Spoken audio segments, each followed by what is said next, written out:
Ok, ahí está. Sí, listo. Ok. Entonces, nada más recapitulando, el riñón es el órgano principal que se va a encargar de la filtración de la sangre. Va a ser el encargado de la filtración de los líquidos que se encuentran dentro del organismo. Este se va a encargar principalmente de la reabsorción, tanto de iones, positivos o negativos, y así como de compuestos orgánicos. Además de que todo lo que no pueda absorberse o no pueda reutilizarse, finalmente va a ser excretado. Y esto va a ser la formación de la orina. Entonces, quiere decir que este órgano, la función inicial va a ser la reabsorción y como proceso de su metabolismo, como proceso fisiológico, se va a generar la formación de la orina. Es decir, el riñón no tiene la función esencial de formar orina, sino simplemente es un producto secundario, un producto de desecho de lo que ya no puede reabsorber. Entonces, eh, la unidad funcional del riñón es la nefrona. El riñón en esta parte, ya sea en la parte superior de la corteza, bueno, pasando a la corteza, toda la parte de la región de los diferentes cálices, que son estas regiones de aquí, vamos a encontrar toda la gran cantidad de nefronas, que van a ser estas unidades específicas que se van a encargar de hacer esta filtración de la sangre. Normalmente en los libros se encuentran este tipo de esquemas, ya sea el de la izquierda o de la derecha, que intentan representar cuáles son los elementos que predominan en la nefrona. La nefrona va a tener dos componentes principales. La primera que va a ser la zona cardiovascular, es decir, todas las arterias que van a estar irrigando a las diferentes nefronas. Por aquí va a pasar toda la sangre que va a contener todos los diferentes fluidos. Y en amarillo tenemos la parte bueno, en este sentido es el glomérulo. El glomérulo, específicamente la parte principal, se va a encargar principalmente de hacer esta reabsorción de los fluidos. Entonces, para que me entiendan un poco mejor, vamos a visualizarlo en dos sentidos. Tenemos, en naranja, tenemos las células de las diferentes regiones de la nefrona. En un lado vamos a tener la parte de la circulación, que es la sangre, y en otro, que es la interior, va a ser la luz del túbulo. ¿Qué quiere decir esto? Si lo ponemos en otra orientación, lo que vamos a tener es que tenemos el túbulo aquí,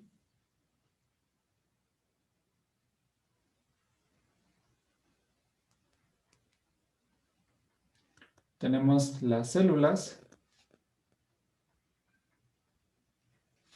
y en la parte de afuera tenemos la parte de los capilares.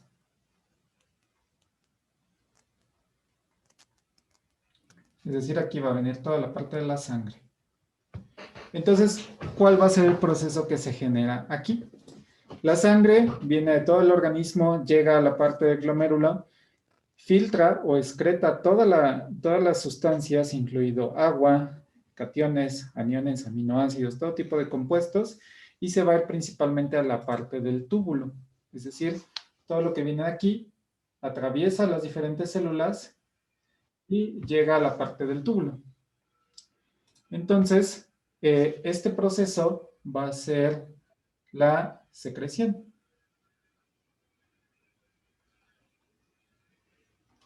Entonces va a haber de la sangre directamente hacia la luz del túbulo. En las diferentes regiones de la nefrona va a existir el otro proceso donde va a intercambiar el sentido. Va a pasar de la luz del túbulo hacia la sangre. Y este proceso se va a llamar reabsorción. Es decir, vamos a tener un proceso donde los componentes van a ir de la sangre al túbulo y otros procesos donde tenemos del túbulo a la sangre. Porque finalmente todo lo que no puede ser reabsorbido, es decir, todo lo que llega a las últimas instancias de la nefrona y ya no puede ser reabsorbido, va a ser excretado vía orina. Por lo tanto, es importante que en todos los diferentes trayectos de la nefrona exista este proceso de reabsorción y secreción para mantener la parte de la osmolaridad. Ahorita vamos a esa parte, Fernando, la parte de insuficiencia renal. ¿Ok? Entonces, esto va a ser como diferentes mecanismos que vamos a estar observando en los diferentes esquemas que les voy a mostrar. Entonces, lo que normalmente intenta representar estos esquemas es cómo se encuentra, digamos, abrazado por estos diferentes venas y arterias a lo largo de las diferentes regiones de la nefrona. Que en este sentido tenemos las diferentes regiones que son túbulo proximal, túbulo distal, asa de Henle, túbulo colector y finalmente túbulo conector y finalmente el túbulo colector, que es el que va directamente conectado hacia la vejiga. Entonces vamos a estar hablando un poquito acerca de las funciones de cada una de las regiones de la nefrona, por qué son importantes y qué tratamientos existen para regular esta situación. ¿Ok? ¿Hasta aquí alguna pregunta?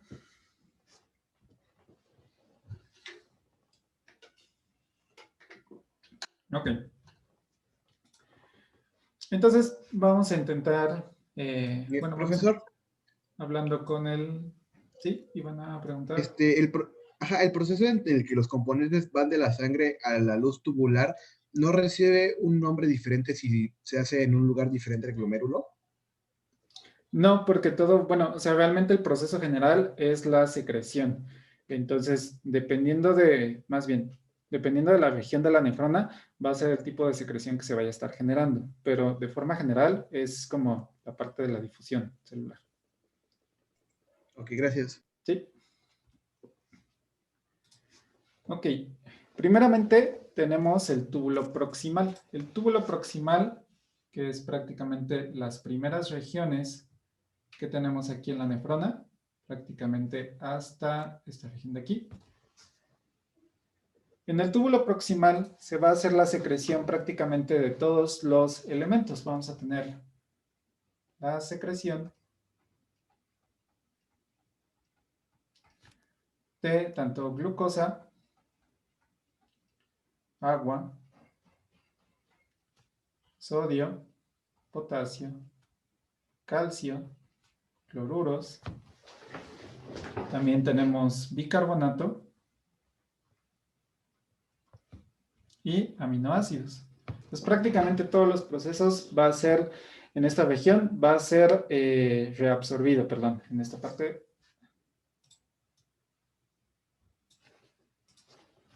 va a ser la reabsorción. Es decir, en el inicio, donde tenemos la cápsula de Bowman, imagínense que todo el componente de la sangre pasa directamente hacia la luz tubular. Entonces, digamos que todo el 100% se va hacia el túbulo y en las primeras regiones de la nefrona, es decir, en la parte del túbulo proximal, existe la reabsorción de todos estos componentes. ¿Qué vamos a observar? Por ejemplo, tenemos una reabsorción del sodio del 65%, tenemos la glucosa del 80%, el agua también tenemos 60%. Tenemos el potasio, se va a reabsorber entre un 80 y un 90%. Es decir, todo va a ser nuevamente reintegrado hacia la sangre. De cloruros tenemos el 55%. En calcio tenemos 70%. Y en bicarbonato también tenemos el 80%. Y de los aminoácidos está entre el 60 y el 70%.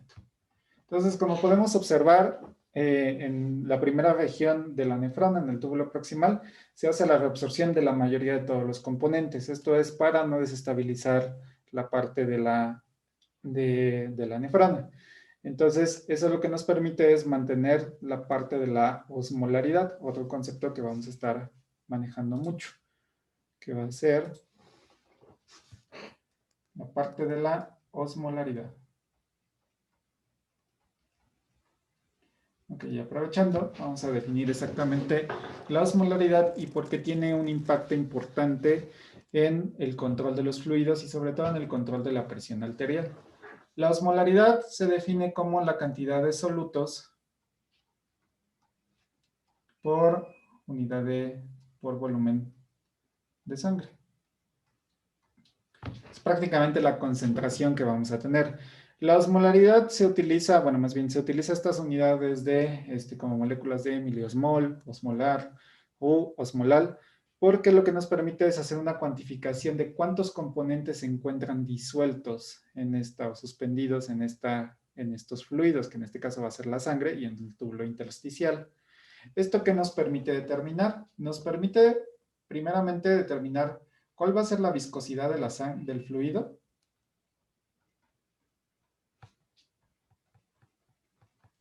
que en este caso va a ser la sangre.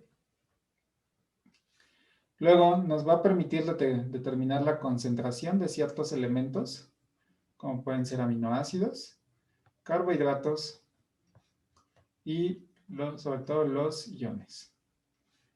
Y además nos permite determinar cuál va a ser la cantidad de agua presente en los tejidos.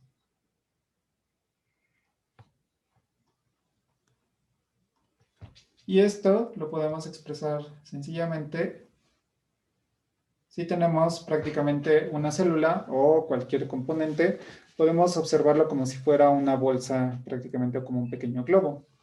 Dependiendo de la cantidad de agua que tengamos, si tenemos más cantidad de agua, quiere decir que la cantidad de los solutos va a ser menor. ¿Qué consecuencia vamos a tener con esta situación?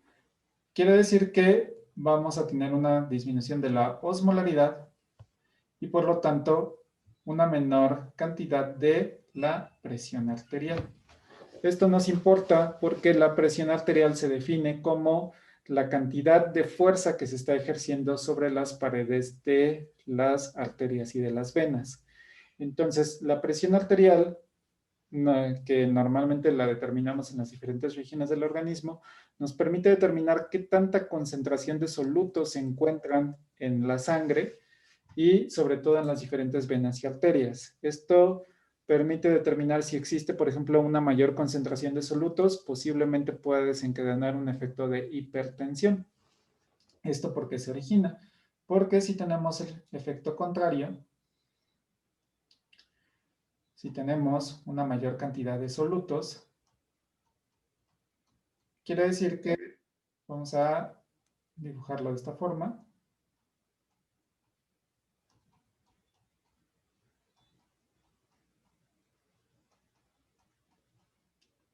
Lo que ocurre es que estos solutos van a empezar a generar mayor presión en las paredes de las arterias. Entonces, ese incremento en la presión va a incrementar los valores que nosotros detectamos con los baumanómetros. Eso nos indica cuál va a ser la presión arterial, ya sea de tipo sistólico o diastólico, dependiendo de la región donde se esté tomando esta presión. ¿Por qué es importante esto? Porque a mayor presión arterial puede estar relacionado con un mayor aumento en la viscosidad de la sangre.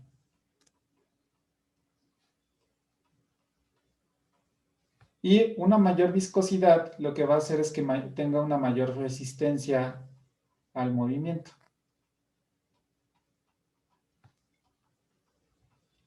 Y esto lo que nos va a generar es que el corazón necesite mayor cantidad de fuerza para mover el fluido.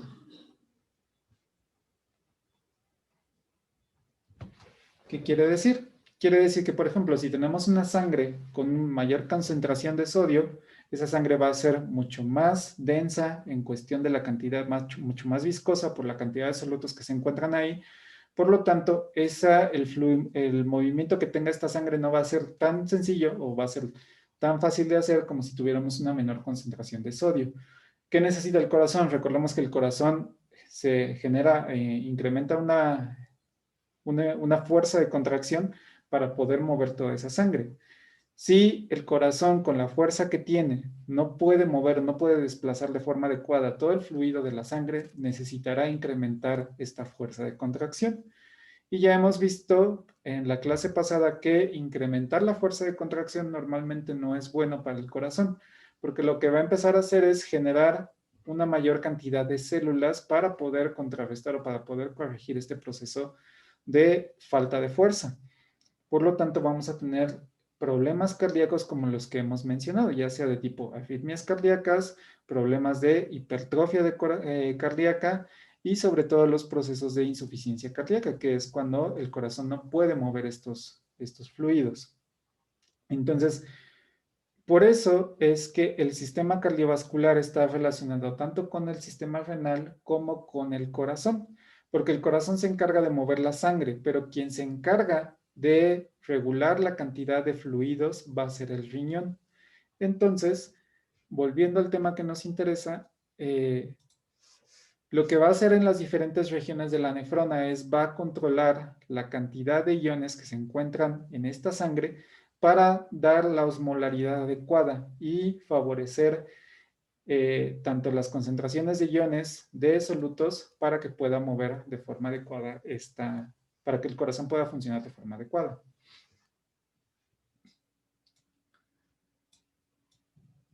En ese segundo caso es menor la cantidad de agua y mayor la cantidad de osmolaridad.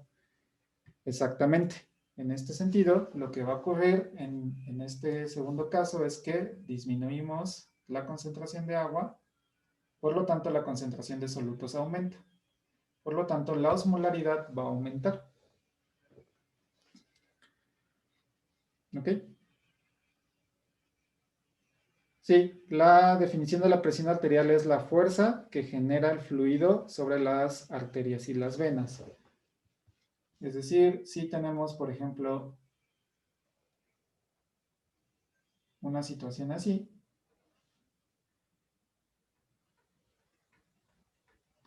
donde tenemos más cantidad de solutos, estos solutos van a empezar a hacer presión en ambas direcciones.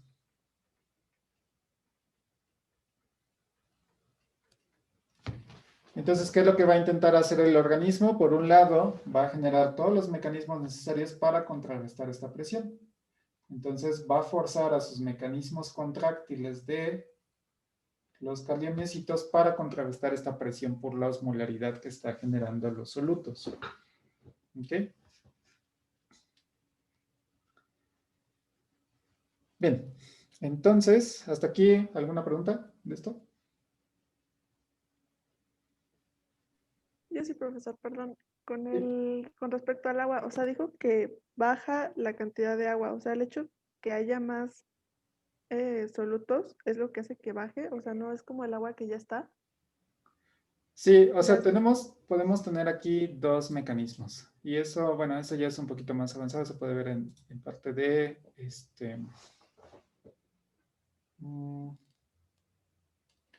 podemos tener, por ejemplo, una hipertensión que puede ser isotónica,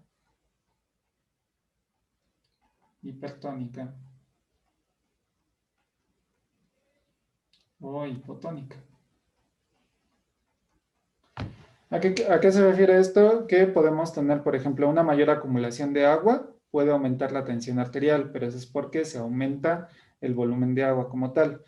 Si incrementamos el volumen de solutos, también vamos a generar una hipertensión, pero esto va a ser por un incremento en la cantidad de solutos. Entonces podemos tener los dos casos. No quise explicarles estos para no confundirlos demasiado, pero pues imagínense como si fuera una solución. O sea, si incrementamos mayor cantidad de agua, lo que va a pasar es que el volumen va a incrementarse. Entonces, este incremento en el volumen también puede incrementar la presión arterial. Obviamente, el organismo tiene mecanismos para regular la cantidad de agua que está entrando. Podemos tener la misma cantidad de agua, pero agregar mayor cantidad de solutos. Por lo tanto, aquí la presión arterial va a aumentar.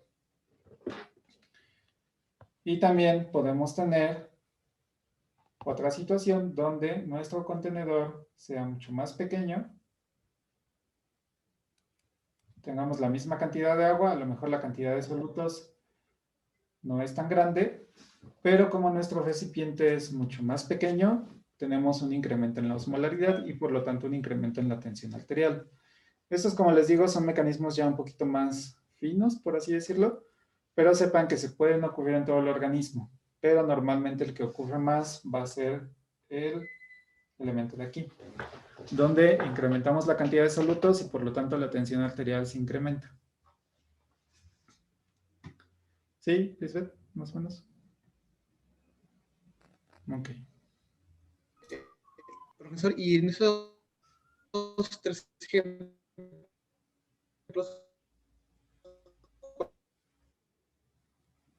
Ya te escuché, Samir. ¿cuál ¿Puedes repetir tu pregunta? sería la isotónica? Bueno, pregunté yo, no sé si mi compañero igual preguntó, pero mi pregunta era que en esos tres casos, ¿cuál sería la isotónica? Ok.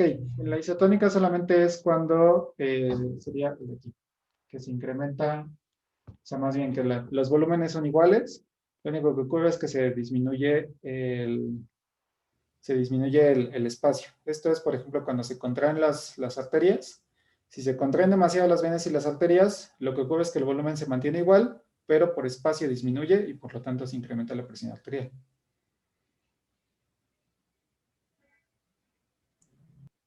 Ok, gracias, profe. Sí. Yo iba a preguntar acerca de por qué, bueno, me da curiosidad por qué el cloruro se reabsorbe menos. ¿Algo tiene que ver la carga negativa o por qué? No, lo que pasa es que en las diferentes regiones de la nefrona tenemos diferentes transportadores. Así como el corazón, les había comentado que era el órgano que más canales iónicos tiene, el riñón, bueno, específicamente la nefrona, es el organelo que tiene, perdón, la unidad funcional que más transportadores tiene de todo el organismo. Entonces tiene una gran cantidad de cotransportadores, canales iónicos, que va a permitir hacer esta regulación. Entonces, digamos que por diseño, lo que hace es que en las diferentes regiones se va reabsorbiendo el restante de cloruro. No tiene mucho que ver con la carga negativa, sino más que nada tiene que ver con cuestiones de diseño. Vale, va que va. Ok. Bien. Algo muy importante del túbulo proximal es que aquí se va a hacer la reabsorción principal del bicarbonato. El bicarbonato funciona como un agente que primeramente funciona como un pequeño amortiguador que regula el pH de la sangre. De hecho, este pequeño incremento en bicarbonato es lo que le da ese pH ligeramente alcalino de 7.4. Y aquí se va a reabsorber la parte de la mayor cantidad de bicarbonato. ¿Cómo ocurre este proceso? Ocurre principalmente mediante una enzima que se llama anidrasa carbónica, que el mecanismo está descrito de esta forma. Primeramente, tenemos el bicarbonato de sodio. Este bicarbonato de sodio se disocia teniendo el ion bicarbonato y, por otro lado, el ion sodio. El sodio, mediante un canal de sodio que se encuentra en la superficie de la luz del túbulo, va a permitir incrementar su gradiente, por lo tanto permea hacia el interior de la célula y esto va a generar el gradiente para un intercambiador de sodio-potasio que tenemos aquí. Entonces, lo que hacemos aquí es nada más disociar este ion para favorecer e incrementar el gradiente de concentración del sodio para poder reactivar este potasio y por lo tanto poder tener este intercambio o esta reabsorción de sodio. Ahora bien, ¿para qué nos sirve el bicarbonato, el ion bicarbonato que tenemos aquí? Este ion bicarbonato va a reaccionar con un protón que se encuentra también disociado, formando el ácido carbónico. Este ácido carbónico va a ser el sustrato de la enzima anidrasa carbónica. La anidrasa carbónica lo que va a hacer es romper ese ácido carbónico y formar agua y CO2. Este CO2, como es un gas, puede ser reabsorbido fácilmente a través de la sangre y el agua puede ser internalizado tanto por acuaporinas, que ahorita vamos a ver qué son esas proteínas, pero simplemente son poros que permiten el transporte de agua. Y lo que va a hacer es que también en el interior de las células del túbulo proximal nuevamente tenemos esta enzima, la anidrasa carbónica. ¿Qué es lo que va a hacer ahora? Va a hacer el proceso contrario. Va a tomar el CO2 y el agua y va a regresar a la formación del ácido carbónico. Y nuevamente este ácido carbónico se va a disociar para incrementar el gradiente del protón por este cotransportador y por otro lado va a permitir la reabsorción de bicarbonato. ¿Ok? ¿Por qué es importante todo este proceso de la anhidrasa carbónica? Uno, lo que hace es generar o por lo menos dar el pH que se va a encontrar en la orina, de acuerdo a la donación de protones que tenemos aquí. Otro, va a permitir generar la activación de los diferentes gradientes de concentración para mover los diferentes transportadores. Los transportadores que permitan la internalización de sodio y por otro lado también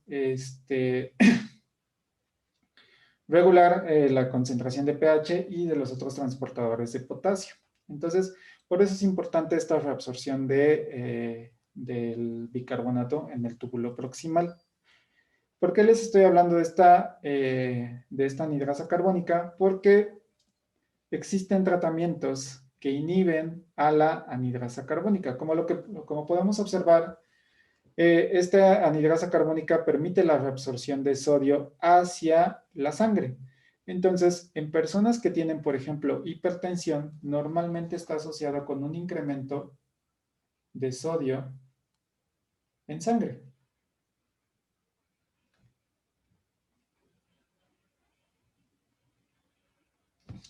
Entonces, ¿qué es lo que va a pasar? Si aquí, en el túbulo proximal, evitamos la reabsorción de este sodio, lo que vamos a hacer es disminuir la presión arterial o por lo menos disminuir la cantidad de sodio que se va a reabsorber hacia sangre. Entonces, todo el sodio que no se puede reabsorber va a ser excretado vía orina. Entonces, lo que va a ocurrir es que se diseñaron fármacos que son inhibidores de esta enzima, inhibidores de la anhidrasa carbónica. Entonces, ¿qué es lo que va a pasar? Al inhibir a esta anhidrasa carbónica, vamos a prevenir que exista flujo de sodio hacia el interior mediante el cotransportador de sodio-protones. Entonces, al prevenir que este cotransportador esté funcionando, vamos a evitar principalmente la reabsorción de sodio. Vemos que el sodio en esta región se reabsorbe el 65%, por lo tanto, cambios en la anhidrasa carbónica van a generar cambios importantes en la reabsorción de este ion. ¿Qué tratamientos existen? Tenemos principalmente, déjenme un poco más grande.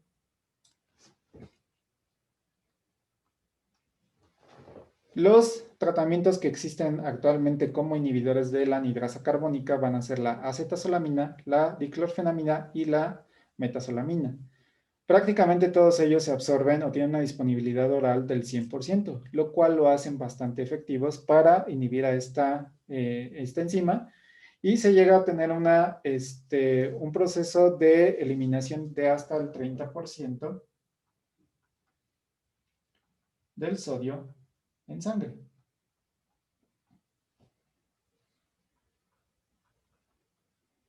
¿Ok? Entonces, es un muy buen agente diurético, es un muy buen agente que va a favorecer la eliminación o la excreción de este ion. ¿Ustedes qué piensan que sea uno de los principales efectos secundarios de los inhibidores de la anhidrasa carbónica? Alcalosis. ¿Alcalosis? O sea, acumula el CO2, así que pues es alcalosis, ¿no? Ok. ¿Alguien qué más opina? ¿Qué parte, Jorge? Diuresis. Ay, ¿Diuresis mencionas, Angélica? ¿Puede ser? favorece la diuresis. Ok, favorece la diuresis, sí, eso es bueno. Ok, bien, bueno, nada más explico esta tabla. De los fármacos que tenemos como inhibidores de la anhidrasa carbónica son estos tres: acetazolamida, diclorfenamida y metazolamida. La mayoría de ellos tienen una muy buena disponibilidad oral, es decir, se absorben fácilmente, entonces su biodisponibilidad es prácticamente intacta. Por lo tanto, su efectividad va a ser elevada. ¿Y cuáles son los efectos que se observan al final? Que previenen hasta el 30% de la reabsorción de sodio en sangre. Por lo tanto, funcionan como muy buenos agentes diuréticos. De los efectos secundarios, si lo que hacemos es prevenir que el bicarbonato también se reabsorba, lo que vamos a generar es que va a haber una disminución del bicarbonato en sangre. Entonces no vamos a tener una alcalosis, vamos a generar acidosis metabólica.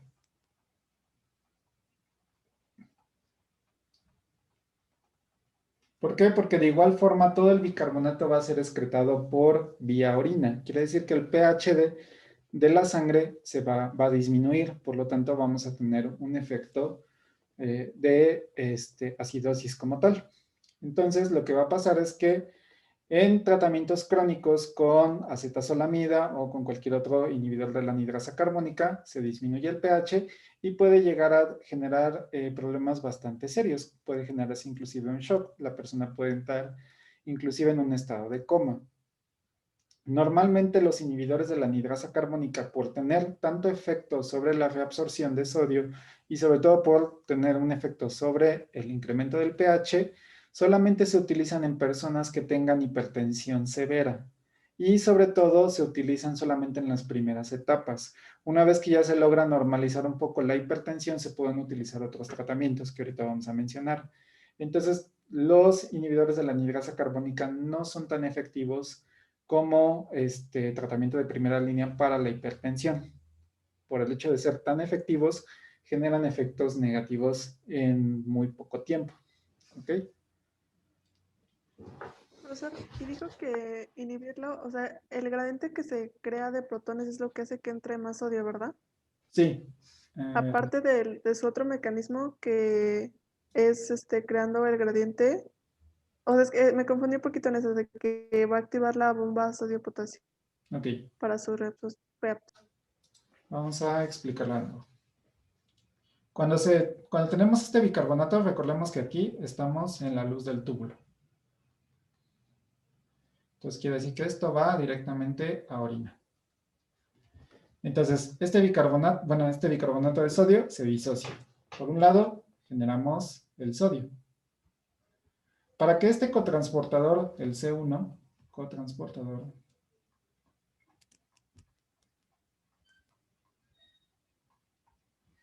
funcione, necesitamos la concentración de sodio y de protones que sea 1 a 1. ¿Qué quiere decir? Necesitamos la misma concentración de sodio y protones para que este cotransportador pueda funcionar. ¿Qué es lo que indica este cotransportador? Si ven las flechas, es que permite la reabsorción de sodio y la secreción de protones, porque nuevamente esto va hacia la luz del túbulo. Entonces, ¿qué es lo que va a pasar? ¿Quién dona esos protones? Esos protones está donado por el ácido carbónico. ¿De dónde sale ese ácido carbónico? Nuevamente de este bicarbonato de sodio.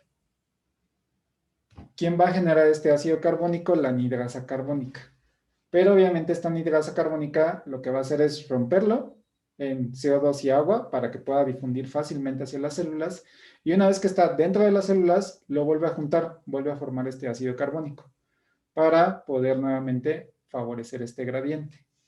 Si bloqueamos a la enzima anhidrasa carbónica, lo que va a pasar es que no vamos a poder descomponer este ácido carbónico. Entonces, todo ese ácido carbónico va a ser excretado por la orina. Entonces, además de que vamos a tener un pH ácido en orina, vamos a disminuir la cantidad de bicarbonato que llega a la sangre. Por lo tanto, se genera esta acidosis metabólica. ¿Sí? ¿Ya un poco más claro? Sí, profe, gracias. Ok.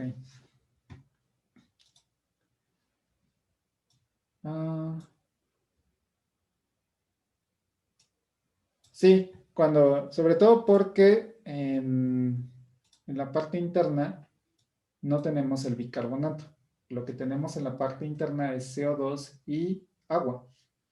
Entonces, con esos dos, con ese gas y con esa molécula, lo que va a favorecer es la síntesis de este ácido carbónico. Si tuviéramos el bicarbonato, a lo mejor con un pH ácido sí se puede juntar por efectos electrostáticos. Pero como principalmente tenemos este gas y el agua, lo que hace la anhidrasa carbónica es contenerlos y formar este ácido. Okay. ¿Qué otros agentes diuréticos podemos tener en el túbulo proximal? Otro de los elementos que podemos tener son aquellos denominados diuréticos osmóticos.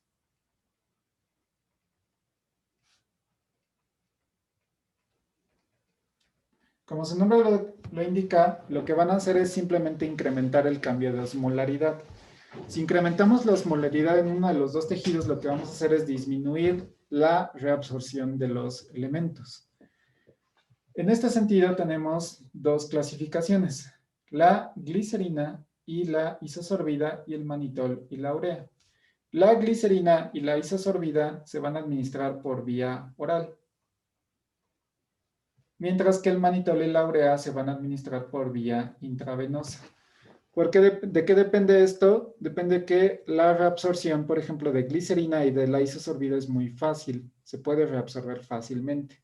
Sin embargo, la reabsorción del manitol y de la urea es prácticamente nula. Por lo tanto, si nosotros lo administramos vía, el manitol y la urea lo administramos vía oral, lo que va a pasar es que principalmente todo se va a excretar. Entonces no vamos a tener este efecto osmolar. ¿Qué es lo que hacemos? Si, por ejemplo, nuevamente, tenemos aquí nuestro tejido, tenemos cierta cantidad de agua, tenemos nuestro sodio, vamos a manejar solamente sodio. Y tenemos aquí, por ejemplo, la glicerina.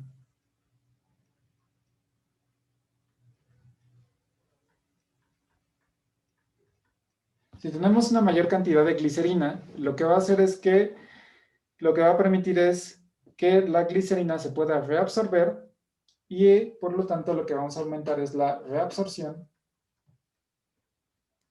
de la glicerina. Y por lo tanto va a disminuir la reabsorción del sodio. Aquí principalmente lo que hacemos es que como lo que se encarga también el riñón es de regular la osmolaridad en los diferentes tejidos. Si tenemos un tejido hiperosmolar, lo que va a empezar a hacer es ya sea secretar agua y evitar la reabsorción para más o menos contrarrestar estos efectos diuréticos. Por lo tanto, la mayoría de estos lo que hacen nada más es contrarrestar estos procesos osmolares. Entonces funcionan solamente como medios químicos, como medios físicos. No tienen un efecto ni tienen un mecanismo específico, solamente es incrementar la concentración. Se utilizan estos dos porque técnicamente son inertes para el organismo, es decir, no generan efectos a nivel de toxicidad, casi no tienen efectos. Son bastante efectivos en cuestión de esta descompensación y esta excreción de iones. El único problema es que no son selectivos, es decir, lo que va a pasar es que al tener este cambio de osmolaridad vamos a tener una pérdida no solamente de sodio, sino vamos a perder calcio, magnesio, cloruro, potasio, glucosa y algunos aminoácidos.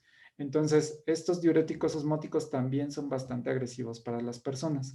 Entonces, se utilizan nuevamente en casos de hipertensión excesiva y sobre todo son contraindicados, por ejemplo, como tenemos esta pérdida excesiva de calcio en mujeres arriba de los 40 años que ya son susceptibles a generar osteoporosis, pues no queremos favorecer todavía más esta pérdida de calcio. Entonces, también esas son como de las pequeñas contraindicaciones que existen. ¿Ok?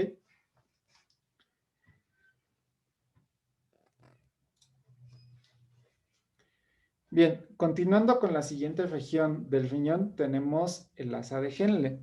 El asa de Henle se compone de tres regiones. La primera que es la región delgada descendente de Henle, después la parte ascendente delgada y finalmente la ascendente gruesa de Henle. En toda esta región de el asa de Henle, tanto delgada como gruesa, vamos a tener una reabsorción del 25% de los demás elementos. Es decir, si en el primero teníamos una reabsorción, en el proximal teníamos una reabsorción aproximadamente del 65%, aquí tenemos cambios todavía importantes, son del 25%. Principalmente en el asa ascendente de Henle lo que vamos a tener es una reabsorción de agua. Ok, tenemos...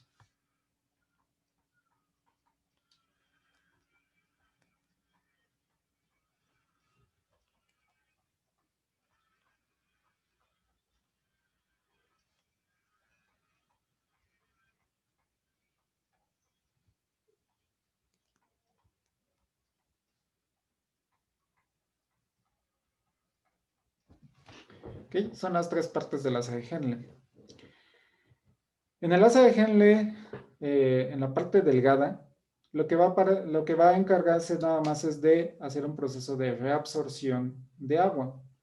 Mientras que en la sección gruesa lo que vamos a tener es una reabsorción de sodio, cloruro, potasio, bicarbonato, calcio y magnesio.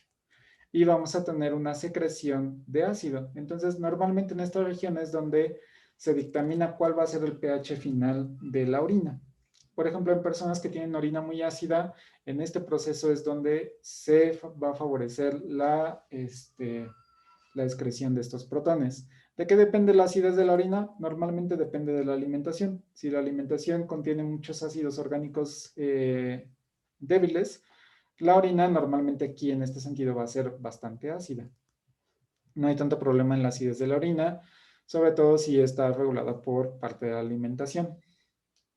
¿Qué podemos encontrar en esta región de Henle? Principalmente, aquí, bueno, en este esquema, aquí tengan cuidado porque está al revés. Entonces, esta parte es la orina o la luz del túbulo. Y esta parte de aquí va a ser la sangre. Siempre que vean fluido intersticial, estamos hablando de la sangre, y siempre que vean luz tubular, va a ir directamente hacia orina. Entonces, para cuando vean los esquemas, más o menos identifíquense que están viendo qué es lo que está pasando, ¿ok? Entonces, tenemos la reabsorción de sodio, potasio, magnesio, calcio a través de una difusión paracelular. Quiere decir que es la unión entre las células donde se va a generar esta reabsorción. Tenemos también un cotransportador protón-sodio.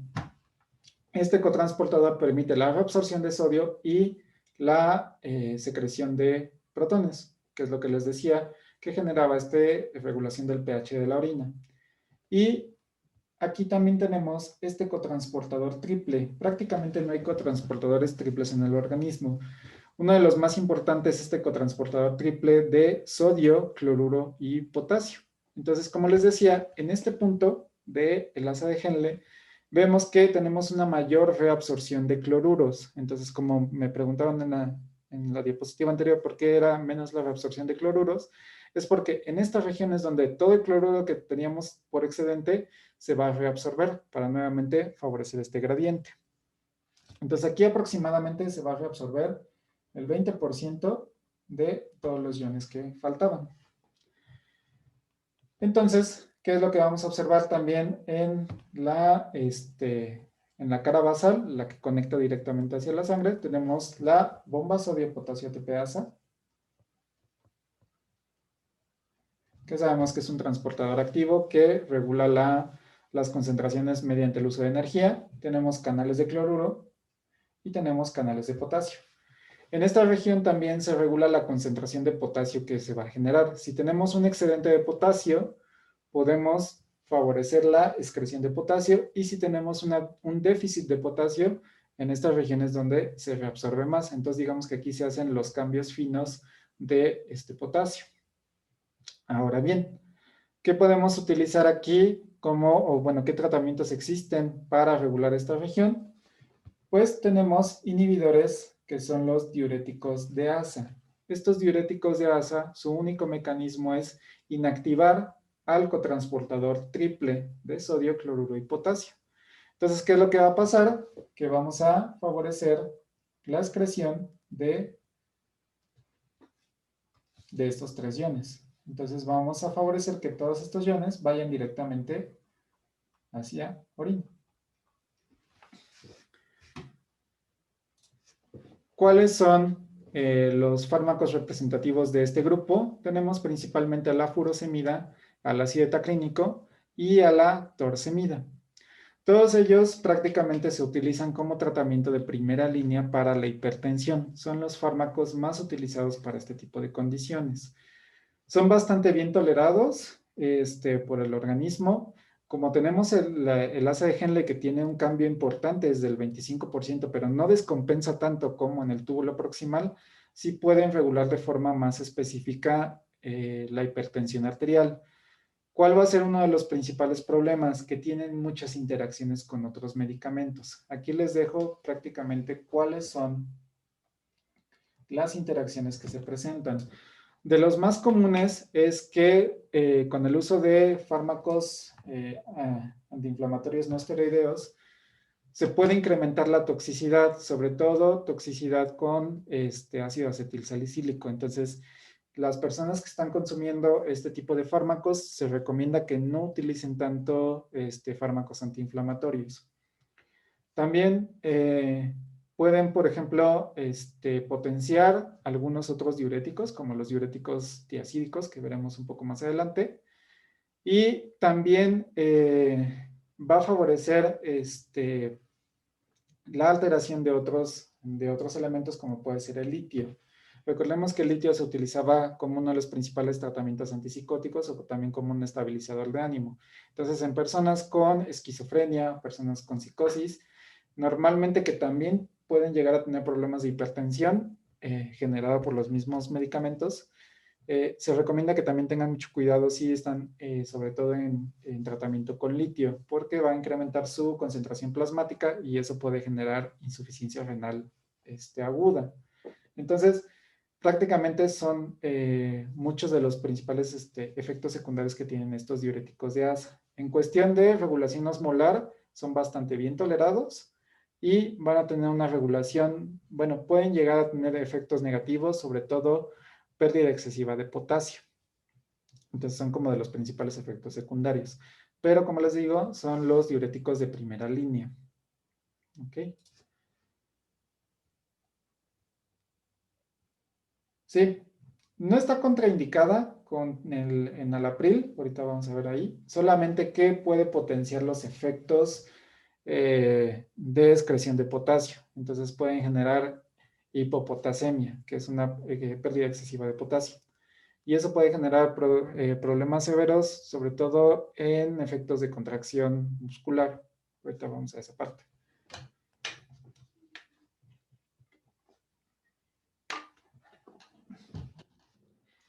Ok, ¿qué pasa en la siguiente región? Que es el túbulo distal. El túbulo distal, prácticamente aquí ya tenemos una reabsorción de aproximadamente entre el 5 y el 8%. Entonces prácticamente la reabsorción aquí ya es muy pequeña, ya es prácticamente lo que resta. Tenemos nuevamente dos regiones del túbulo distal, que se le denomina el túbulo distal temprano y el túbulo distal tardío. En el túbulo distal temprano, lo que va a favorecerse es la reabsorción fina de los diferentes elementos, que puede ser sodio, cloruro, calcio y magnesio. Y en el distal tardío, lo que vamos a observar es la regulación de los elementos que sobran. En este caso puede ser un incremento de protones, la liberación de potasio y sobre todo si se necesita una reabsorción excesiva ya sea del sodio o del cloruro. Si no se necesita, se puede excretar directamente en esta región. Aquí obviamente los cambios que tenemos son muy pequeños, entonces los efectos de los diuréticos que tengan en esta región no van a impactar tanto con la presión arterial. ¿Qué tenemos de proteínas principales aquí? Tenemos principalmente este cotransportador de sodio cloruro que permite la reabsorción de estos dos iones. También tenemos nuevamente nuestra ASO de potasio ATPasa y tenemos un canal de cloruro que va a dar el gradiente para los diferentes, bueno, que está dado el gradiente por el cotransportador de sodio y cloruro. ¿Qué fármacos vamos a encontrar aquí? Vamos a encontrar principalmente los diuréticos de tiazida. En el caso de los diuréticos de tiazida, van a ser principalmente la clorotiazida, como uno de los representantes de este grupo, la hidroclorotiazida y la meticlorotiazida. ¿Qué efectos van a tener aquí? Realmente, como ya se encuentran en el túbulo distal, los diuréticos de tiazida no son recomendados como tratamiento principal. Normalmente van acompañados o son como tratamiento secundario. Quiere decir que se pueden utilizar, por ejemplo, con, no sé, inhibidores de la ECA, más tiazidas. Se puede utilizar también como diuréticos de asa, más tiazidas, teniendo en cuenta que nuevamente en el uso constante de los diuréticos de asa más las tiazidas, podemos incrementar los efectos de pérdida de iones. Entonces, se tiene que estar como regulando. Normalmente lo que se hace es que se puede disminuir la concentración, la dosificación de los diuréticos de asa y se apoya un poquito más en las tiazidas, pero normalmente no se dan solos, siempre se dan acompañados. Y esto es sobre todo en condiciones que son bastante, cuando los diuréticos de asa o los inhibidores de la enzima convertidora de angiotensina no están respondiendo de forma adecuada. Es como un tratamiento auxiliar nada más. ¿Ok? Efectos secundarios casi no tienen, son bastante bien tolerados, son muy nobles con las personas, casi no tienen interacciones con medicamentos. Entonces, estos fármacos son bastante nobles, solamente que digamos que su contraparte es que no son tan efectivos, ¿no? Pero no tienen efectos secundarios.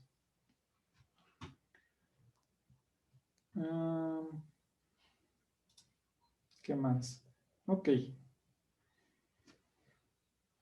También es importante mencionar que en esta región del túbulo distal, en la parte del distal tardío, podemos encontrar tanto canales de potasio, canales de sodio, que son canales de sodio epiteliales, denominados ENaC, por sus siglas en inglés, que es canal de sodio epitelial,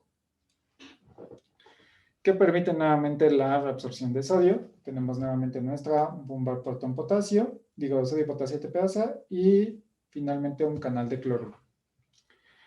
¿Qué tratamientos también podemos encontrar aquí? Podemos encontrar antagonistas de aldosterona, como puede ser la espironolactona, que ahorita vamos a hablar también otro mecanismo que tiene esta espironolactona, y sobre todo los inhibidores de los canales de potasio, de canales de sodio, como puede ser la amilorida o el triametereno, que también son denominados como fármacos ahorradores de potasio.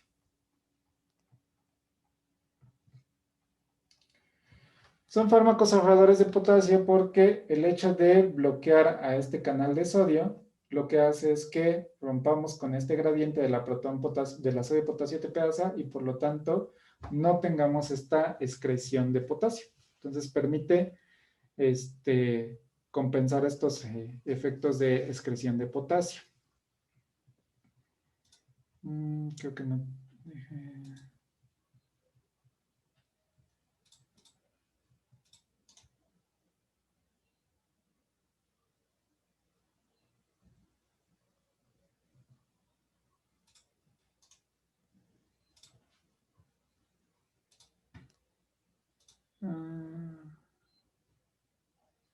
Ok, no.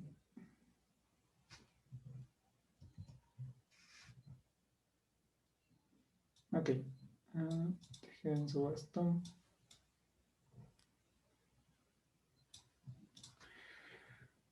La amilorida y el triametereno son los principales fármacos ahorradores de potasio.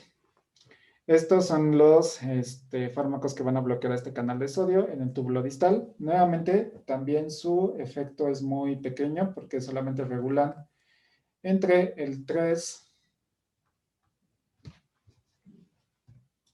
y el 5% de el sodio total.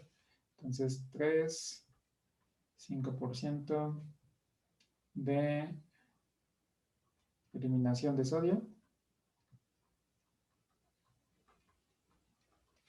y de ahorro de potasio. ¿Ok? Nuevamente, estos fármacos son como tratamiento secundario. No se utilizan normalmente, es muy difícil que los encuentren como tratamiento único para la hipertensión, pero el hecho de que sean fármacos ahorradores de potasio permiten ser bien tolerados, por ejemplo, con los diuréticos de asa. Recordemos que los diuréticos de asa también tienen efectos importantes en la excreción de potasio. Recordemos que aquí se pierde bastante potasio en esta región de asa de Henle. Entonces, normalmente para evitar esta pérdida excesiva de potasio, normalmente se dan estos dos fármacos para prevenir este exceso de pérdida. y por lo menos compensar los efectos de hipopotasemia en el organismo. ¿Por qué es importante considerar este potasio? Porque recordemos que el potasio se encarga principalmente como un ion inhibitorio en las diferentes reacciones de canales iónicos. Se encarga principalmente como agente hiperpolarizador. Entonces, una pérdida excesiva de potasio se puede observar principalmente en la presencia de calambres. Cuando tenemos esta contracción como no adecuada o que estamos forzando los músculos esqueléticos y nos duele bastante, puede ser por un déficit de potasio, entonces necesitamos como recuperar esta parte. Ya una pérdida excesiva de potasio puede tener efectos a nivel del sistema nervioso central, disminuyendo la concentración y disminuyendo los procesos inhibitorios del organismo. Entonces, por eso es importante regular esta concentración de potasio. Podrían decir que 3 al 5% es prácticamente despreciable, pero ya a nivel de funcionamiento fisiológico sí representa un cambio importante, sobre todo porque la mayoría de las personas que tienen hipertensión son de tipo crónico, entonces se necesita estar tomando este tipo de fármacos constantemente. ¿Ok? ¿Preguntas hasta aquí? ¿Vamos bien todavía? ¿Puede repetir lo de aldosterona, por favor? Sí, ahorita vamos a la aldosterona, de hecho, pero bueno. La aldosterona, los antagonistas de aldosterona también se ha visto que tienen efectos sobre la bomba sodio-potasio ATPasa. Estos antagonistas de aldosterona tienen sus efectos muy particulares en la región del túbulo colector y en la región del túbulo distal. Ahorita vamos a hablar de ellos, pero como mecanismo secundario se ha visto que también regulan la actividad de sodio-potasio ATPasa. Por lo tanto, también se pueden considerar como fármacos ahorradores de potasio. Entonces, hablando específicamente el último grupo de este tipo de fármacos que son en el túbulo colector,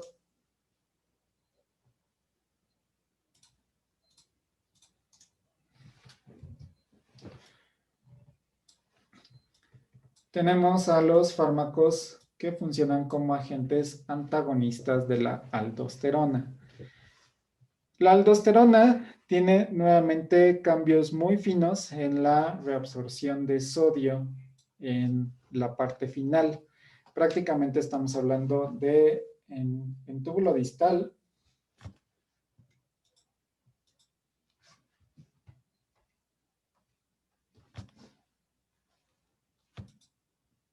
Dejen que respondan. Aquí está.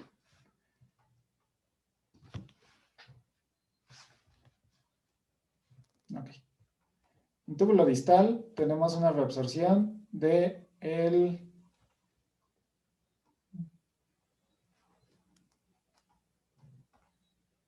3 al 5% de sodio. Y en colector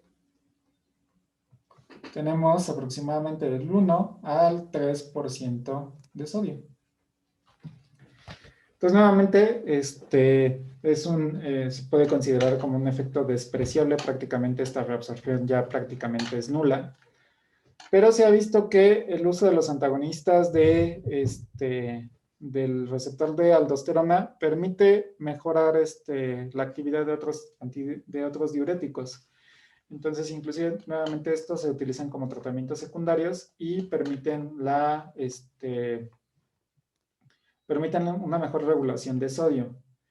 La aldosterona es un esteroide que tiene esos efectos a través de un receptor nuclear. Si recuerdan, los receptores nucleares habíamos mencionado que son estos receptores que tienen cambios sobre el DNA. Entonces, van a tener efectos lentos, van a tener efectos que están encargados de la síntesis y degradación de proteínas.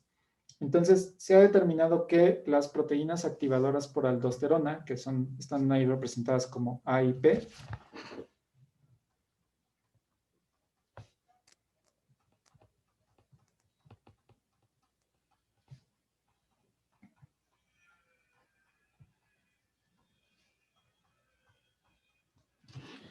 son las encargadas de los diferentes mecanismos de reabsorción de sodio. Primeramente, los efectos que se observan es que permiten la activación de canales de sodio que permiten esta reabsorción de este ion.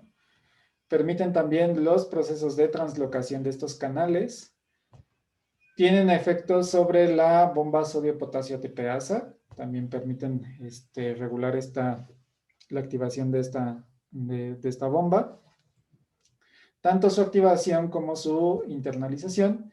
Y también permiten regular el espacio intercelular para la reabsorción del ion. Entonces, como todos estos efectos están coordinados por la aldosterona mediante mecanismos que están regulados por receptores acoplados a proteínas de tirosina sinasa y también activación de factores de transcripción, que no nos vamos a meter en tantos detalles, lo que se puede observar es que va a favorecer la reabsorción de sodio por diferentes mecanismos, a través de transporte transcelular, a través de la activación y síntesis de canales de sodio, y sobre todo a través de la activación de la bomba sodio-potasio ATPasa, que permite este movimiento o este flujo de sodio bastante efectivo. Entonces, los antagonistas de la aldosterona, principalmente la espironolactona, van a funcionar como análogos de esta aldosterona, pero van a evitar la funcionalidad, principalmente la dimerización de este receptor de aldosterona, evitando así que todos estos procesos se lleven a cabo. Por lo tanto, vamos a prevenir que exista esta reabsorción de sodio hacia la sangre. Por lo tanto, vamos a favorecer esta excreción de sodio. Nuevamente, los cambios que se generan son muy pequeños. De hecho, la espironolactona podría decirse que tiene un efecto promedio del 4% de la reabsorción total de sodio. Pero nuevamente se utiliza como tratamiento secundario y se utiliza sobre todo si queremos todavía más evitar la reabsorción de sodio. Este tipo de fármacos solo se dan si en su cuadro clínico tenemos un exceso de sodio en sangre o un exceso de sodio a nivel sistémico. Si queremos favorecer solamente la excreción de sodio sin afectar otros iones, la aldosterona es un muy buen tratamiento porque no altera la excreción ni reabsorción de otros iones. Por lo tanto, digamos como que lo vuelve un poco más selectivo hacia el sodio.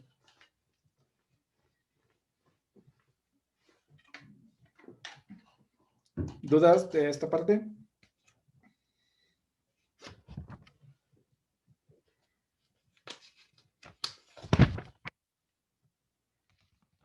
¿No? No, ok. No, creo que no. Bien, ok. Entonces, prácticamente esos 4 tratamientos, 5 familias, son los que tenemos para regular la presión arterial. Nuevamente, como forma de recapitulación, los diuréticos de asa son los más efectivos, seguidos por los diuréticos osmóticos y los inhibidores de la anhidrasa carbónica, que son bastante agresivos. Y como tratamientos secundarios tenemos los antagonistas de la aldosterona, los inhibidores de los canales de sodio y los diuréticos de las tiacidas, los inhibidores de este cotransportador. Entonces, son los tratamientos que más se utilizan para prevenir este incremento de la tensión arterial. Obviamente, estos fármacos no son milagrosos. Entonces, se requiere mucho de un cambio de estilo de vida, disminuir la ingesta de sodio en los alimentos, favorecer el ejercicio y, sobre todo, también disminuir la cantidad de alimentos cárnicos, sobre todo porque las células de los animales también conservan mucha cantidad de sodio en el interior de estas células. Entonces, al ser degradadas, se libera, nuevamente se revientan estas células y se incrementa la cantidad de sodio que se está ingestando. A pesar de que nosotros no le agreguemos tanto sodio, bueno, tanta sal de mesa directamente a los alimentos, pero la misma carne en sí tiene una gran cantidad de sodio en el interior. Por lo tanto, al estar degradándola, pues estamos teniendo esta ingesta de carnes, de sodio a través de la carne. ¿Ok? Y una pregunta, ¿sería recomendable recomendar diuréticos a alguien que su dieta no es alta en sodio?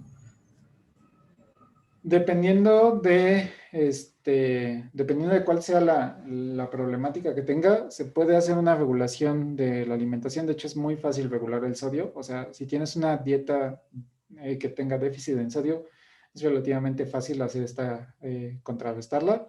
Se puede sustituir, por ejemplo, con otros alimentos vegetales que también tienen sodio, pero no en cantidades tan excesivas como con las carnes rojas.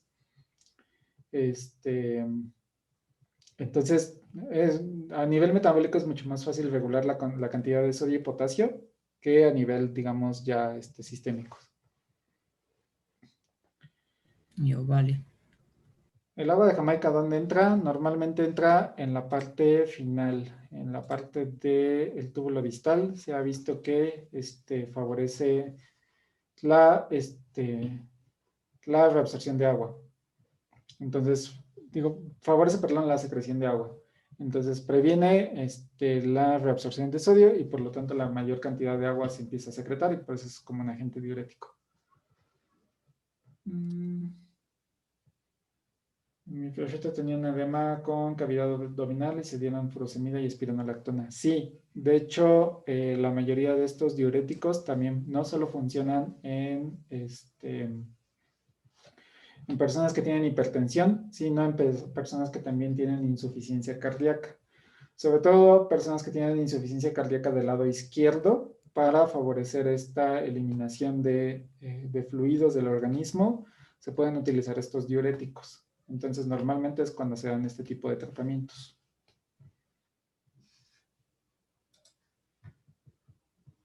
No. El café, como metilxantina, también tiene efectos sobre, me parece que es en esta región también, pero las metilxantinas tienen efectos sobre todo para la excreción de potasio. Entonces, lo que van a favorecer ellos es favorecer esta excreción de potasio y también tienen estos efectos diuréticos.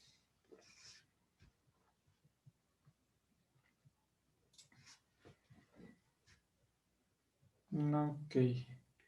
¿El chocolate podría ser diurético? No lo sé, no sé si los componentes de la teobromina sea un agente diurético. Creo que sí, pero no estoy tan seguro. No recuerdo la verdad si la teobromina tiene efectos diuréticos. Ok, creo que nos da tiempo de un último tema, aunque ya no terminemos de ver esto. Otro de los elementos que regulan la cantidad de agua dentro del organismo es la hormona antidiurética o la hormona vasopresina.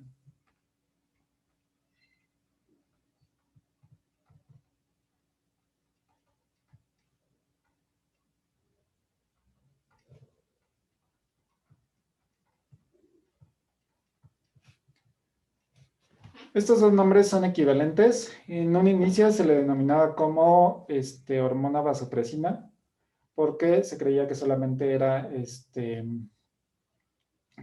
encargaba de incrementar la tensión arterial, pero luego se dieron cuenta que también tiene otros efectos, que es principalmente regular evitar la diuresis, entonces también se le da el nombre como hormona antidiurética. Esta hormona antidiurética es una preprohormona. ¿Qué quiere decir esto? Quiere decir que necesita diferentes...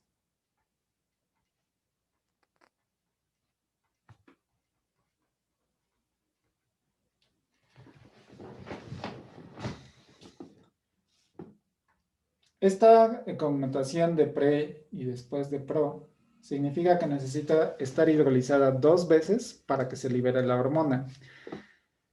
Estos mecanismos de prohormonas, preprohormonas, lo genera el organismo como un mecanismo para sintetizar y para tener a disposición proteínas de suma importancia sin necesidad de generar la síntesis que toma demasiado tiempo.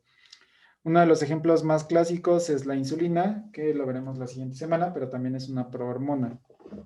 Quiere decir que el efecto que va a generar va a ser la hormona, pero tiene aditamentos, que en este caso vamos a llamarle el pro y luego el pre, que van a funcionar como mecanismos para contrarrestar, para regular sus efectos. ¿Qué es lo que vemos? Por ejemplo, vemos que aquí en verde tenemos un péptido señal. La hormona antidiurética solamente tiene 9 aminoácidos, entonces técnicamente es un péptido muy pequeño. Y todo lo demás, el glucopéptido BP y la neuroficina BP, son los demás elementos que se van a ir eliminando poco a poco hasta que finalmente tengamos el péptido señal, el péptido de la hormona como tal. Entonces, todos estos se van a estar degradando y van a funcionar solamente como agentes estabilizadores y como mecanismos para disposición acelerada de esta hormona antidiurética. La hormona antidiurética va a tener sus efectos a través de los receptores de vasopresina, denominados como receptores B1 y B2. Los receptores B1 se encargan principalmente del control de la presión arterial, mientras que los receptores B2 se van a encargar de el control de la cantidad de agua que se necesita. ¿Cómo funciona la vasopresina? La vasopresina está regulada sobre todo con la cantidad de agua en el organismo. Y normalmente está regulada por el mecanismo de sed. Cuando tenemos sed, quiere decir que en el hipotálamo se detecta que tenemos una menor cantidad de agua. Entonces, ¿qué es lo que va a pasar? Que el hipotálamo detecta esta pérdida de agua. ¿Y qué es lo que va a hacer? Por un lado, manda un mecanismo para generar la sed. Este mecanismo que tenemos directamente en las papilas gustativas, que es cuando tenemos esta disminución de agua y esta necesidad de ingesta de la misma. Y por otro lado, lo que va a hacer es favorecer la liberación de la vasopresina o de la ADH, ¿no? ¿Qué es lo que va a pasar? Al incrementar la liberación de la hormona antidiurética, se va a unir a su receptor B2, que es una proteína G, específicamente proteína GS. Ya sabemos los mecanismos de la proteína GS, activamos adenilata ciclosa, incrementamos MP cíclico, activamos a la enzima PKA, ¿y qué es lo que va a pasar? Vamos a fosforilar diferentes proteínas. ¿Qué efectos van a generar esta fosforilación? Vamos a evitar la endocitosis de la acuaporina. La acuaporina, que son estas moléculas que están aquí, la acuaporina funciona como un poro de agua. Imagínense que es un canal iónico que permite el transporte de agua nada más. Sabemos que la membrana plasmática no, al ser impermeable, permite permite sellar a la célula para evitar esta pérdida de agua y obtener esta absorción extra de agua. Entonces, ¿qué es lo que va a pasar? Que al tener un fenómeno de sed, se incrementa la hormona antidiurética. Como su nombre lo indica, va a prevenir la diuresis, va a evitar que nosotros vayamos al baño. Entonces, ¿qué es lo que va a pasar? Que se expresa esta acuaporina en la luz tubular y va a favorecer la reabsorción de agua. Lo que queremos es perder la menor cantidad de agua necesaria para evitar un proceso de deshidratación.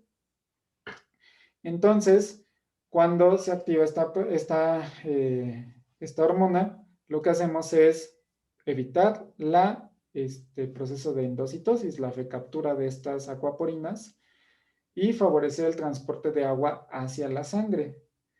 Entonces, ¿qué pasa? Después de este mecanismo, tomamos agua y lo que va a pasar es que, déjenme incrementar.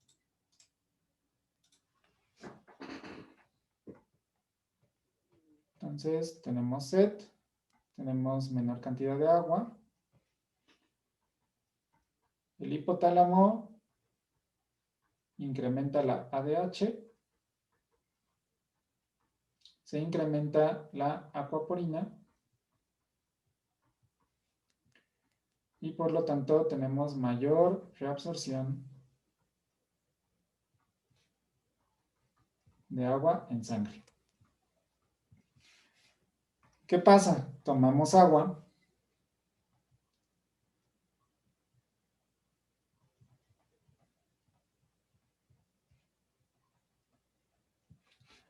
lo que va a pasar es que vamos a disminuir la osmolaridad en sangre. Esta osmolaridad en sangre lo que va a hacer es inhibir al hipotálamo para evitar que haya mayor liberación de hormona antidiurética. Entonces, ¿qué es lo que va a pasar? Al disminuir la osmolaridad quiere decir que hay mayor cantidad de agua en sangre. No queremos tener esta sangre diluida, por lo tanto, lo que vamos a hacer es evitar esta hormona antidiurética y ahora sí, con este incremento de agua, vamos a favorecer el efecto de diuresis. Y por lo tanto, es cuando tenemos esta sensación de ir al baño, se favorece la micción y por lo tanto regulamos la concentración de agua en la sangre y por lo tanto volvemos a nuestro nivel basal. Entonces, constantemente la osmolaridad le está dando este indicativo al hipotálamo de favorecer si necesitamos incrementar la hormona antidiurética o no necesitamos incrementarla. ¿Ok? ¿Qué pasa si tenemos una alteración en la liberación de la hormona antidiurética? ¿Qué pasaría si una enfermedad generara un incremento de esta hormona? Se le denomina como la enfermedad de síndrome de la hormona antidiurética,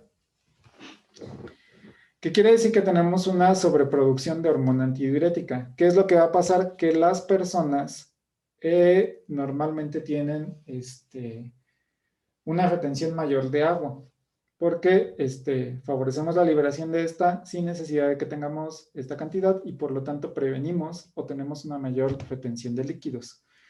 Entonces podemos tener este efecto y necesitaríamos contrarrestar la liberación de hormona antidiurética. Para ello se pueden utilizar antagonistas que sean efectivos sobre los receptores de vasopresina que puedan prevenir la activación de este mecanismo. Lo veremos en la siguiente clase. Y también otra patología que puede existir es la presencia de una menor cantidad de ADH. Y aquí es donde entra el mecanismo denominado como diabetes insípida.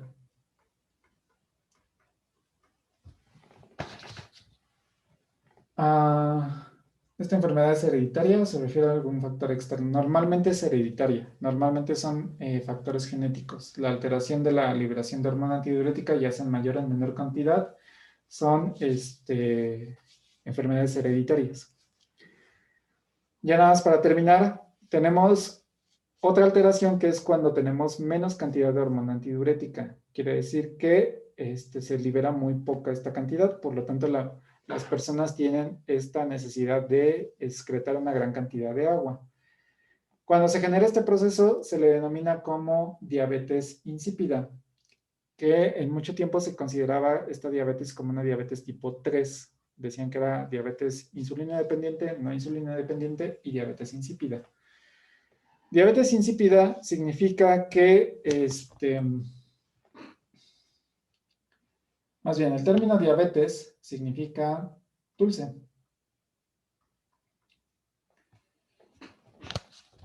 Entonces, en las personas que, por ejemplo, tienen diabetes mellitus, quiere decir que la orina que secretaban era una orina dulce.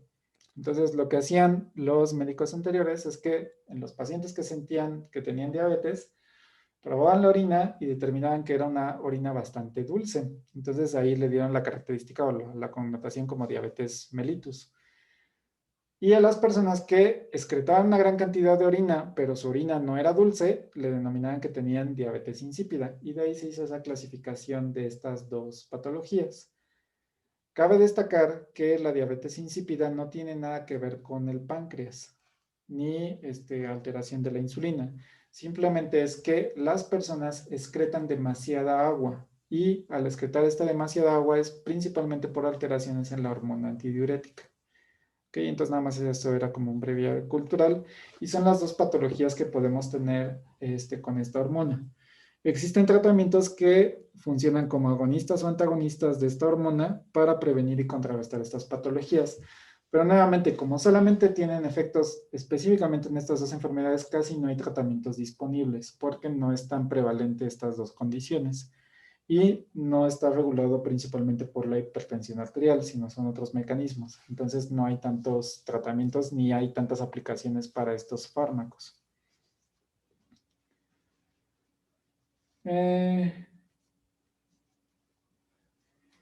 ¿Habrá algún neurotransmisor que altere la hormona antidiurética? Sí, de hecho la adrenalina en ocasiones favorece también, inhibe a la hormona antidiurética.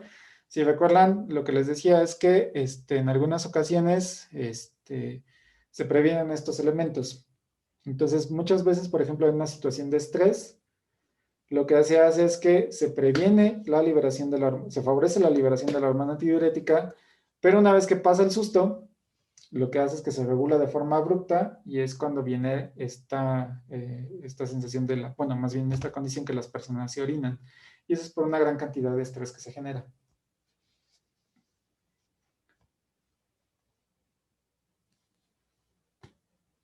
Sí, exactamente. En la diabetes insípida, las personas que toman agua prácticamente luego tienen ganas de ir al baño. Ok. ¿No dijo que la adrenalina estimulaba o inhibía al ADH?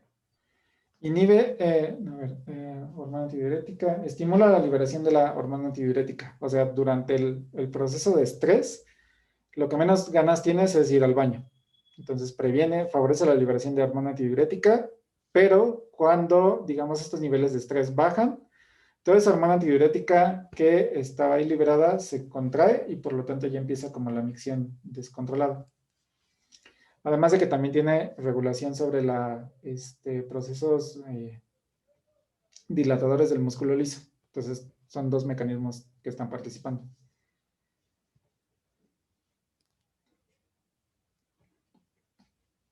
Ok.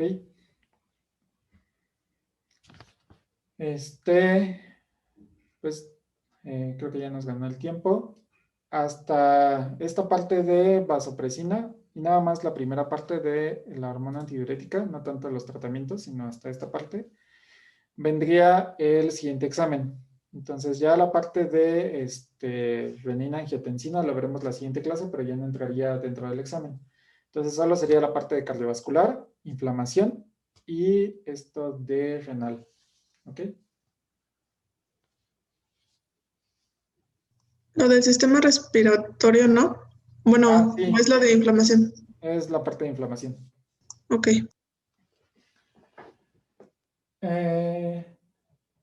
Noé, sí, si quieres, ahí te lo vemos, Noé. Los receptores B1 regulan la parte de tensión arterial, bueno, la presión, la vasoconstricción de las arterias y las venas, y los B2 regulan la parte de reabsorción de agua.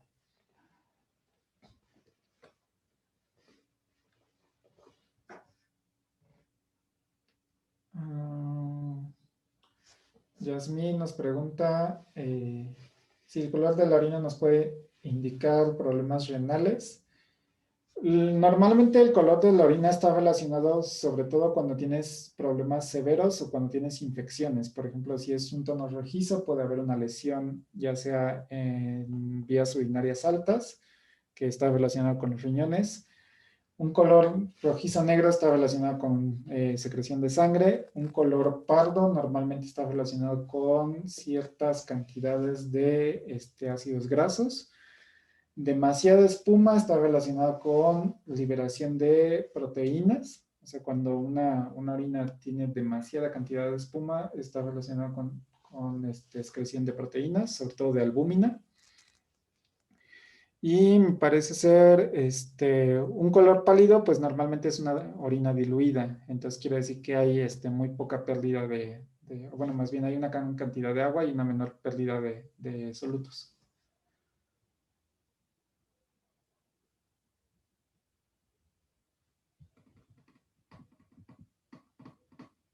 Sí, Fernando, puedes utilizar el cabacitaxel. Supongo que es un derivado del paclitaxel o del taxol. ¿Qué más? Noé. Tocilizumab, sí, solamente me parece que ese es un anticuerpo, ¿no? El tocilizumab. Entonces, si vas a hablar de anticuerpos, no solamente digas que es un antagonista de un receptor por método de anticuerpos, sino da un poquito más de explicación de cuál es la proteína que está inhibiendo el anticuerpo. El sofosbuvir, supongo que es un antiviral, también puede ser creo que es un antirretroviral, me parece. Y el de la fluoxacin no sé qué haga. Pero sí, cualquiera de esos tres están bien, solamente mencionan un poquito de los mecanismos que regulan. Si es muy sencillo, por lo menos expliquen cuál es el funcionamiento de los receptores. O sea, tengo una duda en cuanto a, es que estoy trabajando con un fármaco que es derivado de uno que ya dice que es semisintético, Ujú, pero se le modifica agregándole un sidecoróforo, creo que se llama así. ujú. Entonces, eso sería, igual seguiría siendo semisintético. Creo que nada más está haciendo un fármaco, ¿no? Sería como un profármaco, ¿no? Lo que está modificándose. O sí tiene cambios Este, en el mecanismo. sí, sí tiene cambios porque eso le agrega como que lo detecte, o sea, es como una molécula adicional. Ah, ok. Sí, puedes ocuparlo. O más bien, ¿cuál era tu pregunta? Que sí se le puede considerar semisintético, es que no encuentro como tal.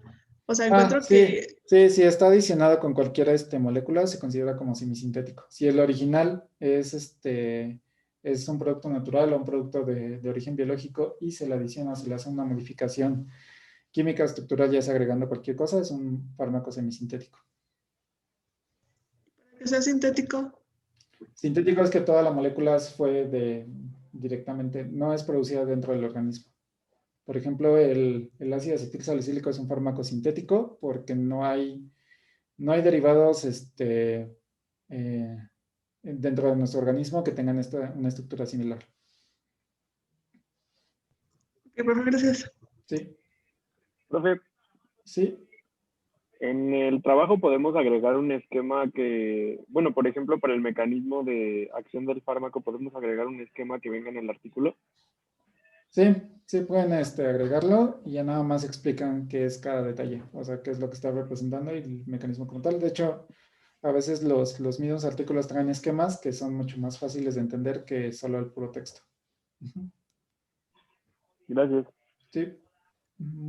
¿Puedo utilizar? Profesor, Sí, dime, este, compañero. le envié correo el día de ayer, se me olvidó enviárselo antier, pero le envié un correo el día de ayer con los fármacos que le comentaba, si alguno de ellos estaba bien o mal, y con un artículo donde vienen los fármacos con centros metálicos que le comentaba que no vienen tan bien explicados, pero a ver, para ver si podía ocupar esos. Ok, sí, deja revisarlo. Ayer ya contesté, creo que a la mayoría, pero creo que todavía me llegaron hoy. Entonces, hoy les contesto a los que no les contesté ayer. Creo que Ok, tengo a Erandi, a Christopher, Emiliano y Angélica, me parece, son los tres pendientes que tengo por ahí. ok, Yo muchas también le gracias. mandé, profe. Ah, ok, sí, ahorita lo reviso. Puedo utilizar a la ACGTHF para efectos anticancerígenos. No lo conozco, pero sí, mientras no sea un agente alquilante clásico, sí puedes utilizarlo.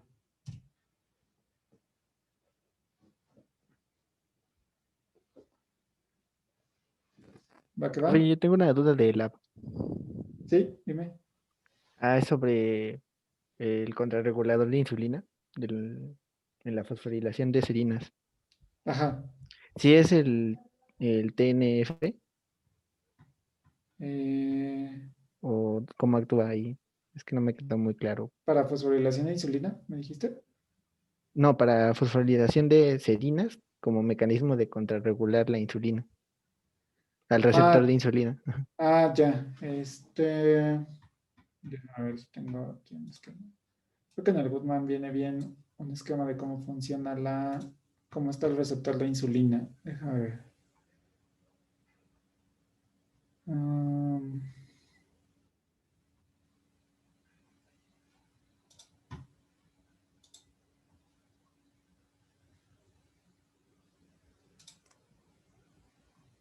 mm,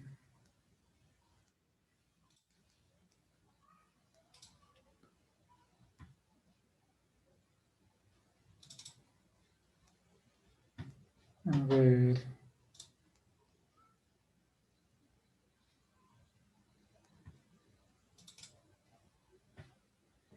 Hablas de, en esta parte del receptor de insulina. ¿Qué parte específicamente? Si no mal recuerdo, la que se regula por serinas es el IRS1. Ajá. Sí, son normalmente, bueno, este tipo de receptores lo que funcionan es como autofosforilación, se pueden fosforilar y empiezan a reclutar a otras proteínas. En este caso, por ejemplo, todas las proteínas IRS son proteínas relacionadas con el receptor de insulina. Entonces, lo que empiezan a hacer es, empiezan a reclutarse y empiezan a tener activaciones para tanto los efectos a nivel metabólico como de regulación de la glucosa. Entonces, si ven, por ejemplo, aquí abajo viene todo lo que es procesos de crecimiento, diferenciación y síntesis, que digamos como que está bastante simplificado, pero normalmente lo que hacen es reclutar otras proteínas y favorecer la fosforilación de otras. Deja ver. Profe, ¿nos está compartiendo algún esquema? Es que aún estamos viendo el de la vasopresina. Según yo había compartido el Huffman, pero creo que no. A ver.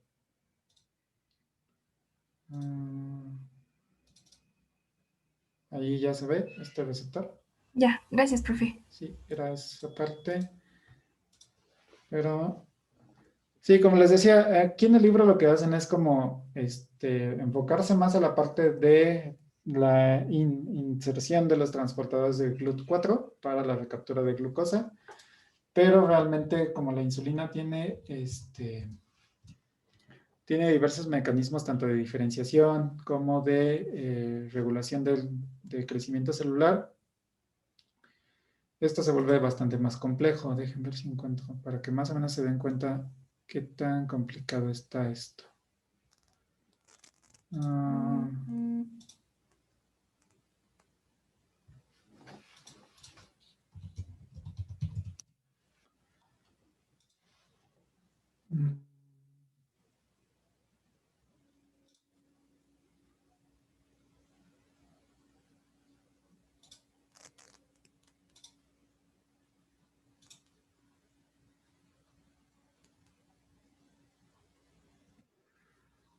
Ok, aquí viene. Ok, si ven más o menos, este es el receptor de insulina, lo que tenemos aquí a la derecha, y todas estas proteínas son las que se están reclutando. Vemos que aquí tienen PI3K-sinasa, entonces son proteínas que se van fosforilando, y cada una de ellas tiene diferentes activadores que se van a estar reclutando, y aquí vemos que tienen, por ejemplo, metabolismo de proteínas y autofagia, control del metabolismo, control del citoesqueleto y regulación del mismo metabolismo. Entonces vemos que lo único que está expresando el libro es esta parte de aquí del transportador de GLUT4. Pero todos los demás mecanismos son los que están involucrados. Entonces, lo único que hacen es empezar a fosforilar a proteínas vecinas y empezar a reclutar a otras proteínas. Entonces, por eso es que se vuelve más complicado y de hecho en el libro lo simplifican mucho porque si no sería como demasiada información. Pero en general así es como funcionan todos estos receptores de tirosina sinasa. Se encargan de reclutar a más proteínas y de regular proteínas intermediarias. Como son procesos bastante delicados o bastante finos, se necesita tener varios intermediarios para controlar el efecto que se espera. Por eso que vienen así como tan descritos. Pero no se preocupen tanto por saber cuáles son las proteínas que están involucradas, a menos que se vayan a especializar en el tema. Ok. Profe, yo era el que le preguntaba sobre las acetogeninas con tetrahidrofurano. Ajá. Y encontré que en el caso del carcinoma que es producido en las células de la zona nasofaringea, estimulan el proceso de apoptosis en líneas celulares con ese tipo de carcinoma. Pero, o sea, como tal, ahorita no hay un fármaco, solo es tratamiento con líneas celulares. No sé si puedo utilizar ese. Sí, puedes utilizarlo y ya si quieres hablar un poquito acerca de las caspasas, cuáles son las caspasas que son propoptóticas. Si puedes poner un esquema de la caspasa 3 y 9, que son las principales que regulan, y supongo que son a las que están dirigidas, para más o menos completar la información, pero no importa que esté a nivel de línea celular. Ok, profesor, dijo de 3 y 9, ¿verdad? ¿De qué, perdón? Es que escuché que dijo lo de las carpasas. Caspasa es 3 y perdón. 9. Son las iniciadoras.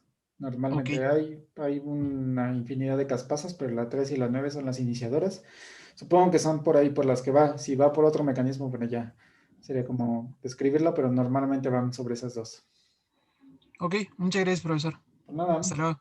Hasta luego. Si no tienen más preguntas, chicos, finalizamos la sesión y pues mucha suerte en su examen. Muchas gracias, profe. Muchas Gracias, gracias. profe. Gracias. Muchas gracias, profe. Hasta Gracias, luego. profe. Luego. Cuídense.